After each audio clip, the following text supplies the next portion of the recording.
네, 강프로입니다. 자, 금요일 날도 대박입니다. 두산에너빌리티 7% 정도 상승 구간 만들어냈고요. 우리가 이 부분에 정말 중요하게 봐야 되는 내용들이 다 존재하는 겁니다. 주식시장은 선반영한다. 무조건이에요, 이건. 자, 그리고 미증시는 제가 이야기를 계속 드려왔었어요. 어떤 이야기였냐? 조정을 받아야 된다. 하지만 추세적인 하락 구간이 발생하진 않는다. 그리고 금요일 날 마감된 미증시를 보면 양봉으로 나오긴 했지만 하락 출발해서 그런 거고요. 1% 정도 하락 구간이 나왔습니다. 기다리던 조정이 발생을 한 거죠. 근데 또 대박이에요. 무슨 얘기가 있었냐? SMR, 뉴스케일 파워. 그렇죠? 주가 어떻습니까?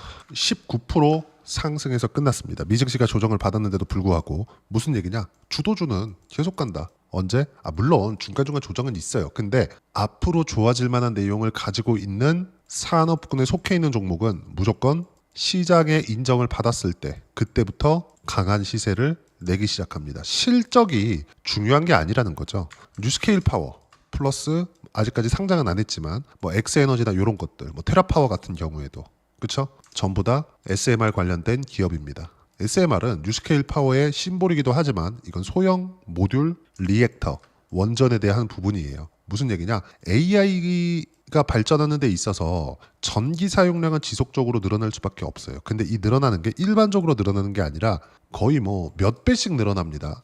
그리고 챗 GPT를 사용해 보신 분들은 아실 건데 일반적으로 우리가 검색에서 사용하는 에너지보다 챗 GPT에서 텍스트로 받아보는 게 일단 한 5배에서 10배 정도 전기를 더 먹어요. 근데 여기서 이미지로 갔을 때는 늘어난 데서 한 10배 이상 들어가고요. 그리고 영상으로 검색을 했을 때 영상을 만들어 달라는 명령을 챗 GPT나 LLM 모델에 넣었을 때는 이미지에서 10배 정도의 추가적인 전력 소모가 나옵니다. 그럼에도 불구하고 앞으로는 AI 세상이 된다는 건 사실상 뒤집을 수 없는 현실이 되어버렸어요. 근데 뉴스케일 파워의 주가를 보자고요. 어떻습니까? 그렇죠? 24년도부터 시작해서 1.8달러 저가 딱 찍었죠? 그럼 24년도에는 어때요? 2달러 초반부터 시작해서 쭉 얼마까지? 30달러까지 올랐다. 무슨 얘기냐? 15배 정도 상승이 나왔는데 SMR이 아직까지 지어진 곳이 러시아, 중국 여기 말고 없어요. 그럼 여기에 SMR 기술 중국이나 러시아로 들어갔을까요? 진영이 다른데 그게 아니라는 거죠. 무슨 얘기냐? 아직 시작도 안 했는데 주가는 올라갔다는 거예요. 그러면 시작하고 난 다음에는 어떤 일이 벌어질까요? 이제 시작입니다. 그렇죠? 실적이 좋아지는 거 앞으로 한참 남았어요. 주가는 실적이 좋아져야 끝납니다. 자, 그러면 이렇게 좋은 얘기만을 하고 있는데 여기서 우리가 두산에너빌리티가 그러면 얼마까지 간다는 거냐 이렇게 생각을 하실 것 같아요. 근데 명확하게 딱 찍어서 말씀드릴게요. 모릅니다. 하지만 저가부터 시작해서 20배 이상 주가는 올라가요. 그러면 올라가는 구간에서 이렇게 수직으로 쉬지 않고 계속 올라가는 거냐? 그것도 불가능합니다. 조정은 있어요. 근데 언제부터 조정이 온다는 거냐? 내려가는 걸 확인하고 나서 우리는 매도 구간을 잡고 다시 올라가는 걸 확인하고 나서 매수 구간을 또 잡는 거예요. 이 얘기를 하려고 말씀을 드렸던 겁니다. 자, 미증시 움직임 볼게요. 조정을 받았죠? 그렇죠? 조정을 받았는데 제가 지금까지 제 영상을 봐오신 분들은 아실 겁니다. 미증시 조정 필요하다. 무조건 필요하다. 하지만 이렇게 나오는 추세적인 하락은 없다고 제가 이야기를 계속 강조를 드려왔어요. 무슨 얘기냐면 이때부터 시작해서 트럼프 대통령이 계속 이야기를 했었던 부분이 있죠. 지금 주식을 사야 될 때다. 주식 사기 가장 좋을 때다. 주식 사기 좋은 날이야. 이렇게 계속해서 말을 하고 있어요. 왜 그랬을까요? 이렇게 나스닥이 떨어지는 과정에서 딱 여기까지는요 채권금리가 같이 빠졌거든요. 근데 이 채권금리 빠지는 거를 트럼프 대통령이 원하고 있었습니다. 왜 원하고 있었을까요? 트럼프 대통령은 미국의 부채를 낮추고자 했거든요. 이걸 바꿔 말하면 뭐예요? 이자 비용이 너무 많이 들어간다. 이자를 낮추자. 요 내용이었다는 거죠. 그러면 부채를 미국에서 줄일 수 있어요? 줄일 수 있겠지. 근데 절대적인 규모 자체를 줄일 수 있어요? 불가능합니다. 절대 불가능해요. 그러면 어떻게 해야 될까요? 이자를 낮춰야 돼요. 이자 비용 자체를. 그럼 이자율을 낮춰야겠죠. 그러면 채권금리 자체가 낮아져야 되는데 채권금리가 낮아지려면 연준에서 기준금리를 낮추면 채권금리도 같이 낮아집니다. 근데 기준금리를 낮출 때는 언제 낮춰요? 부양기조가 있었을 때. 부양책을 쓰려면 어떻게 해야 돼요? 경기가 어려워져야 돼요. 그렇죠? 근데 여기서 뒤집히는 경우가 생깁니다. 미국이 만약에 성장성을 잃는다면 그렇죠? 경기는 좋아. 근데 성장성을 잃는다면 미국에서 자금이 이탈하는 상황이 벌어질 수 있겠죠. 이때는 금리가 올라가기 시작합니다. 물론 여기서는 이제 채권 자경단이나 좀 복잡한 이야기들이 나와요. 근데 결과적으로 보면 금리가 올라간다? 근데 그게 미국이야? 뭐 브라질이나 아르헨티나 이런 뭐 2차 산업 정도에서 아직까지 벗어나지 못한 그런 국가들을 같은 경우에는 채권 금리를 좀 많이 주겠죠. 국채 금리를 좀 많이 줍니다. 근데 환율에 대한 위험이 있어요. 근데 미국 같은 경우에는 사실상 세계를 선도하는 패권 국가잖아요. 초패권 국가인데 여기서 채권 금리가 올라갔을 때 미국의 달러 가치가 같이 빠진다? 이거는 채권 플레이어들의 뭔가 작업이 들어간 겁니다. 그러니까 그 구간이 여기 관세 관련된 딱 여기서 터진 거죠. 이거보다 더 이야기를 하면 더 내용이 너무 복잡하기 때문에 채권 관련된 이야기는 여기로 딱 줄이고 결론은 뭐냐? 트럼프 대통령은 여기 이하로 떨어지는 것을 절대 원하지 않는다. 근데 여기까지 떨어지는 게 만약에 여기서 다시 나오잖아요. 그러면 그땐 이미 채권 금리는 지금보다 더 박살이 나 있는 상황이에요. 지금 채권 금리가 어느 정도 수준이냐면 미국 30년물 기준에서 실제 보여드릴게요. 미국 30년물 국채금리. 이 정말 중요한 내용입니다. 어때요? 5%가 넘어요. 이것도 5.1%에 근접한 상태에서 조금 떨어진 겁니다. 금요일 날. 목요일 금요일 날 해가지고. 그러면 우리가 이거 한번 생각해 볼게요. 미국 정부가 보증하는 게 미국 국채예요. 근데 미국 정부가 보증하는 미국 정부의 돈을 빌려주는데 5% 이자를 미국에서 주는 겁니다. 이것보다 안전한 자산이 있나요? 없습니다. 세계 어디를 뒤져봐도. 강남 아파트 담보로 은행 가서 대출 받아봐요. 그쵸? 금리 몇 프로 나오나요? 이것도 한번 찾아볼까요? 주담대 금리. 보세요. 2.8, 3.1. 물론 높은 사람들. 요건 이제 개인 신용 등급에 따라서 달라지겠죠. 최저치를 보자고. 2.8, 3.1, 3.6, 3.4. 그쵸? 금리가 이렇다. 뭐 내려서 다른 데도 보면 어때요? 3.7, 3.7 이렇잖아요. 기업은행에서는 가장 높아봐야 3.9야. 아니 강남 아파트가 그러면 미국 정부의 신용도보다 더 높다는 건가? 그게 아니라는 거죠. 지금 금리는 말이 안 되는 거고 지금 금리 수준을 트럼프 대통령은 용납할 수 없습니다. 근데 단기간에 많이 상승이 나왔기 때문에 미증시는 조정 구간이 필요했고 그 조정 구간을 기다리고 있었는데 우리는 주도주를 계속해서 보유를 하고 있었기 때문에 두산에너빌리티를 제가 계속해서 보유를 해야 된다고 이야기를 드려왔었던 겁니다. 그리고 그게 어떻게 됐어요? 시세가 터지기 시작한 거죠. 5월 초에 뭐가 있었나요? EDF에서 또 꼬장을 부렸잖아요. 그렇죠? 이 꼬장에 대한 이유가 뭐였냐면 두산에너빌리티 저거 너무한다. 어떻게 그 단가에 할 수 있느냐. 이걸 가지고 꼬장을 부린 겁니다. 근데 두산에너빌리티는 체코 원전 수주로 인해서 돈을 버는 게 목적이 아니라고 저는 생각을 합니다. 왜 그러냐면 체코 원전에 대한 최대 사업비가 26조 원 규모예요. 여기서 60% 정도는 60%예요. 60%는 현지화시킵니다. 체코에서 내건 조건이 요거예요.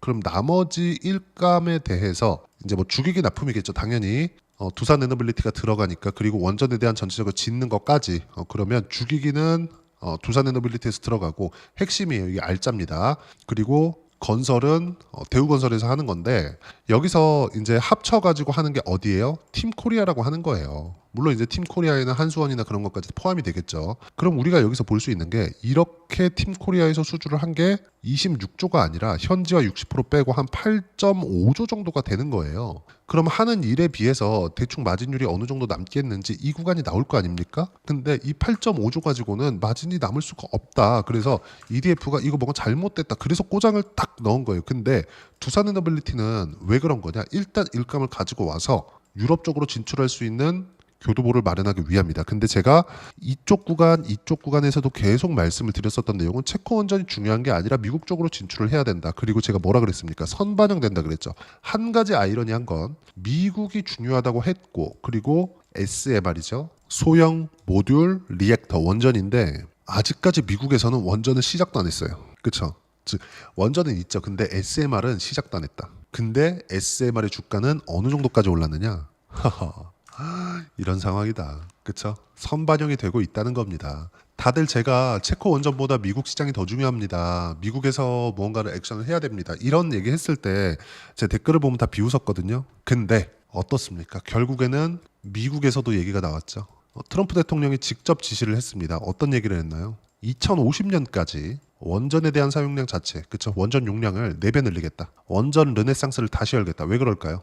AI 시대가 앞으로 뭐 지금도 진행 중이죠. 근데 AI 시대에 가장 필요한 게 전력이에요. 근데 이 전력에 대한 사용하는 그 폭 자체가 그냥 뭐 조금씩 뭐 10%, 20%, 50%씩 이렇게 늘어나는 게 아니라 100%, 300%, 500% 이렇게 늘어납니다. 실제 나온 팩트예요. 그리고 제가 조금 복잡한 이야기인데 원전에 대한 단가 그리고 쭉 가서 뭐 여기 뭐 화력 발전소, 뭐 석탄 발전소 이런 것들이 있죠. 이걸 싹 다 빼고 재생에너지, 그렇죠? 뭐 풍력, 태양광 요쪽을 우리가 한번 비교를 해보자고요. 원전이 만약에 50원이다. 그러면 대략 6배 정도 차이 납니다. 이 단가가, 그렇죠? 그러면 50원에 6배, 한 300원 정도 되는 거예요. 자, 그럼 여기서 봐야 되는 게 요것만 딱 놓고 보면 야 원전 왜 안 해? 그렇죠? 원전 안 하면 바보 아니야? 이렇게 볼 텐데 재생에너지는 비싸다는 인식이 있잖아요. 그러면 이 두 진영 간의 논리가 있어요. 정치적인 이야기를 하는 게 아닙니다.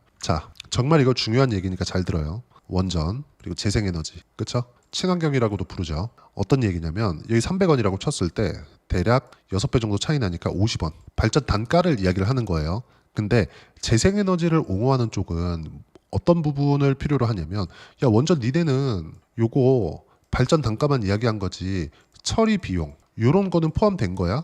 이거 처리 비용까지 하면 재생에너지하고 비교했을 때 별로 큰 차이 안 나. 그러면 당연히 친환경 쪽으로 가는 게 맞는 거 아니야? 이렇게 얘기를 합니다. 근데 원전 쪽에서는 뭐라고 하느냐? 재생에너지를 할 때는 이 발전 단가 300원. 그래, 오케이. 원전 처리하는 비용 안전하다 안전하지 않다 요 얘기를 드리는 게 아니라 처리하는 비용까지 발전 단가에 포함되진 않더라도 당연히 그 비용이 들어가는 거니까 넣어야 되잖아요. 근데 내용 보세요. 여기서 딱 들어갔을 때 만약에 이게 300원까지 올라간다고 칩시다. 근데 여기는 어떤 부분이 들어가야 되느냐? ESS가 들어가야 됩니다. ESS. 재생에너지를 했을 때 300원 맞아요. 근데 여기서 ESS가 들어가잖아요. ESS는 뭐예요? 자, 그냥 쉽게 태양광하고 풍력이라고 쳐볼게요. 태양광에는 낮에만 발전이 됩니다. 근데 풍력은 바람이 안 불면 또 발전이 안 돼요. 그러면 AI가 돌아가는 데 있어서 가장 중요한 게 뭡니까? 단가도 중요하지만 안정적인 전력 공급이에요. 그러면 낮에 발전해서 또는 바람이 불 때 발전해서 모아놔야 돼요. 그게 ESS예요. 근데 ESS에는 뭐가 들어가죠? 배터리가 들어갑니다. 그럼 배터리가 어때요? 비쌉니다. 그쵸? 그러면 이것도 ESS만 했을 때 한국에 만약에 전체적으로 재생에너지 돌렸을 때 ESS 시스템, 그쵸? 배터리셋을 다 같이 만들어 놨을 때 450조 정도의 예산이 들어갑니다. 우리나라 1년 예산이 600조인 건 다들 아실 겁니다. 그러면 여기서 600조에 준하는 비용이 들어가는 거예요. 그쵸? 이걸 봤을 때는 원전이나, 그쵸? 재생에너지나 단가가 원전이 무조건 쌀 수밖에 없다. 그리고 이 내용도 미국에서 모를까요? 그래서 트럼프 대통령이 원전에 대한 4배 증가를 하겠다는 내용을 당연히 진행을 하고 있는 거다. 오늘 조금 주말이기도 하고 전체 뭐 시세 관련된 얘기보다 이렇게 이야기를 드렸는데 결과적으로 보면 이 모든 내용들이 다 주가에는 녹아 있는 거고 시세가 시작되는 구간에서 우리는 매매 구간을 잡고 타점을 잡아야 되는 게 중요합니다. 그리고 그 타점에 대한 부분은 제가 여기 소통방에서 계속 무료로 공유를 해드리고 있어요. 5월 23일 날 두산에너빌리티가 6.8% 상승해서 끝났어요. 한 7% 정도 올랐는데 주간 등락률도 상당히 크게 나왔고 2주째 지금 거의 한 50% 정도의 시세가 나왔어요. 저는 이미 60% 수익 구간에 있습니다. 60% 수익 구간에 있는데 저는 뭐라 그래요? 7% 상승, 4만 원 돌파, 매도 신호 공유할게. 절대 매도 금지. 한 주도 팔지 말아라. 제가 말씀드리죠. 고가를 찍고 내려올 때 이때 매도하는 겁니다. 고가 잡을 생각하지 마세요. 이따가 제가 보여드리겠지만 또는 제 영상을 봐 오신 분들은 다들 아시겠지만 저는 여기 사고요. 여기 샀습니다. 딱 여기하고 여기 샀어요. 왜 그럴까요? 가격 확인된 이후에 여기도 반등 확인된 이후에 왜? 이건 시장이 빠져서 빠진 거니까. 시장은 무조건 이 안에서 돌아갑니다. 무조건 이 내용을 이해하려고 노력해야 되고 결국에는 이해를 하셔야 돼요. 그래야 수익 구간 만들어낼 수 있고요. 이 모든 내용들은 소통방에서 무료로 공유합니다. 다들 이런 거도 진짜 처음 보셨을 거예요. 60%씩 이렇게 수익 보고 있는데, 또는 하루에 7%씩, 그것도 일주일에 20% 이상씩 막 2주 연속으로 올라가는데 한 주도 팔지 말아라. 그리고 나 고가 못 잡아. 근데 떨어질 때 확인하고 나서는 내가 매도할 거야. 그때까지 기다려. 이렇게 얘기할 수 있나요? 그쵸? 확인을 하는 것만이 이게 가능한 겁니다. 반드시 이 부분 기억하시고요. 이 모든 내용들은 소통방에서 제가 하나하나 빠짐없이 얘기를 드려요. 보세요. 보유 종목 체크, 원전 두산 에너빌리티 60% 수익 넘어간다. 몽땅 보유해라. 방산 18% 수익 중 몽땅 보유해라. 어떤 종목 하나 시스템. 그리고 조선, 현대비포, 한국조선해양 지난주에 매수했고요. 그리고 1% 손실 중 몽땅 보유해라. 무조건 타점 나올 때만 매매 필수. 그쵸? 무조건 타점 나올 때 소통방에서 진행하고 있으니까 같이 매매하면 되고, 구독과 좋아요 눌러주시면 무료 입장 가능하고요. 댓글도 하나씩 달아주시고, 입장 링크는 여기 010-8713-1916으로 구독이라고 문자 보내주시면 소통방 입장 링크 순차적으로 공유를 해드리도록 하겠습니다. 자, 그러면 소통방에서 진행하는 내용을 그대로 따라서 했을 때 제가 인증한다 그랬죠? 자, 내용 한번 보겠습니다. ABL 바이오부터 나오네요. ABL 바이오도 최근에 시세가 좀 상당히 많이 나왔죠. 근데 이거 어때요? 바닥에서 안 사죠. 확인하고 신고가 구간에서 이때 매수한다. 그리고 나서 시세 구간, 그쵸? 몇 프로 수익? 70%대 수익. 그쵸? 1월 달에 제가 한화오션을 매매했거든요. 보세요. 한화오션. 그쵸? 어때요? 신고가 확인, 매수 구간, 수익 몇 프로? 쭉 57%. 언제? 2월 5일. 2월 5일 딱 끝나고 나서 제가 돌렸습니다. 삼성중공업. 어때요? 2월 6일. 그쵸? 12,960원에 2월 6일 날. 25년 2월 6일. 정확히 찍히죠? 그리고 3월 19일까지 보유한 결과 17%의 추가 수익. 하나오션으로 1월 달 2월 초까지 먹고 2월부터 3월까지 삼성중공업으로 수익을 또 냈어요. 그리고 나서 조선유가 끝나고 나니까 보세요. 현대미포. 자, 내용 보시면 어때요? 또 샀다. 그쵸? 이렇게 매매는 진행하는 거다. 자, 그럼 원전은 어떤 부분이 있을까요? 우리 기술. 자, 여기도 마찬가지잖아요. 이건 작년입니다. 아직까지 매매 안 했어요. 왜? 시세 확인 필요했으니까. 이제 시세 확인 됐죠? 두산 에너빌리티 조정 구간에 우리 기술 매매 구간 잡으면 되겠죠? 그러면 단기간에 시세 구간 나온다. 몇 프로 수익? 23% 수익. 관련돼 있는 종목으로도 추가적으로 수익 구간 만들어낼 수 있다는 겁니다. 이 모든 내용들을 소통방에서 무료로 공유해드리고 있으니까 구독과 좋아요 눌러주시고요. 댓글 하나씩 달아주시면 무료 입장 가능합니다.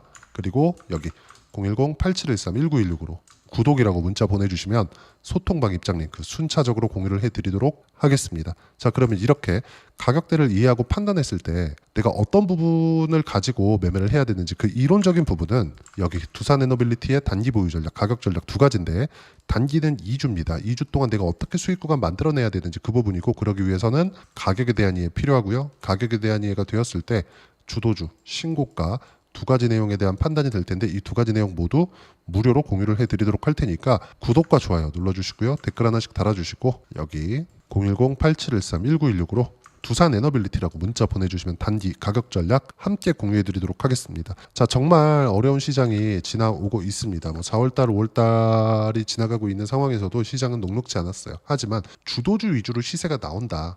한 종목만 더 보자면 DI나 그런 종목군들도 어때요? 확인했을 때만 이렇게 수익 구간이 계속해서 터지는 겁니다. 두 자릿수 수익률이. 그러면 6월달까지 해서 두산 에너빌리티 관련된 원전 종목도 원전 종목이지만 주도주를 같이 해야 되잖아요. 어떤 종목을 공략해야 되는지 제가 딱 한 종목만 준비를 해놨으니까 영상 끝까지 시청하시고요. 모든 분들이 성공 투자하셨으면 참 좋겠습니다. 한국 시장은 어려운 구간이 계속됩니다. 이 가운데서도 영상을 끝까지 시청해 주시는 분들을 위해서 제가 주도할 수 있는 주도주를 준비를 해왔습니다. 같이 공유를 해드릴 거고요. 이런 부분들을 제가 계속 같이 매매를 하고 있습니다. 자, 내용 보시면 1분기와 2분기 그리고 1분기부터 3분기 지금까지도 강세를 보이고 있는 알테오젠과 같은 종목군들 다 제가 매매를 해왔었던 종목군들이고요. 최근까지도 매매를 같이 해오고 있습니다. 자, 저는 가장 투명하게 공개를 하고 있죠. 제가 매매하는 내용들을 다 오픈을 해서 이야기를 드리고 있습니다. 실제 제 계좌 수익률들이고요. 이런 부분들을 어떤 식으로 내는지를 이해하고 파악해야 되는 게 중요합니다. 자, 내용 보시면 HLB 어떻습니까? 상승하는 구간에 매매한 결과 31.9%의 수익 구간 1월 달입니다. 그쵸? 이걸 제가 5월 달까지 매매를 꾸준하게 해왔고 마지막 매매는 6월 달에 끝냈습니다. 하한가 두 방을 피하고 다시 마지막에 20% 정도 수익 구간까지 이 부분도 확인시켜 드릴게요. 알테오젠 같은 경우에는 여기 5월과 6월 달에 매매한 내용인데 매수 타점을 2번 잡았죠. 그리고 매도를 4번 잡은 결과 33%의 수익 구간 한 군데에서만 이렇게 나온 거고, 이 부분을 다시 한번 확인해 보면, 자, 알테오젠을 한번 쳐보겠습니다. 알테오젠 딱 쳐보면 제가 여기 2월과 3월 달, 그리고 5월과 6월 달, 그리고 9월 달까지 매매 구간을 꾸준하게 만들어 왔죠.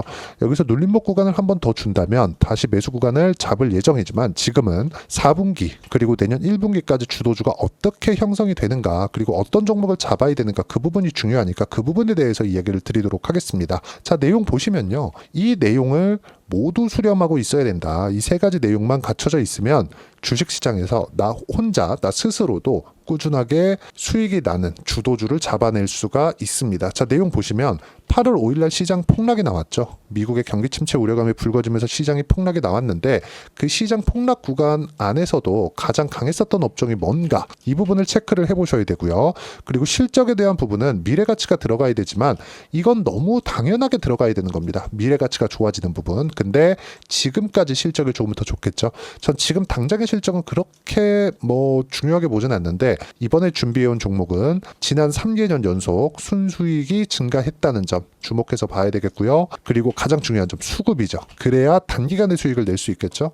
이건 뭐냐, 저점 매집봉이 꾸준하게 나오고 있는가, 외국인들의 미친 매집이 나오고 있는가, 이런 부분인데, 이 종목이 뭐냐, 제가 이렇게 차트로 준비를 해왔습니다. 자, 내용을 간단하게 보셔야 돼요. 폭등 전에 꾸준하게 매집봉이 나오는가, 그리고 시장 폭락, 즉 시장보다 강한 움직임을 보이고 있는가. 여기가 8월 달입니다. 8월 달에 똑같이 폭락이 나왔지만 회복하는 과정에서 빠르게 회복 구간을 만들어냈죠. 제가 종목만 띡 던져 드리는 게 아니라 아까 전에 말씀드렸었던 대로 여기 소통방에서 어떻게 대응하는지, 그리고 어떻게 가격대를 잡아야 되는지, 이런 부분까지 제가 함께 공유를 해드리고 있으니까 이 내용 확인해 보시면 됩니다. 시장에서 강한 종목은 제가 모두 참여해서 매매를 하고 있다고 보시면 됩니다. 자, 그런데도 불구하고 제가 왜 15에서 30%냐?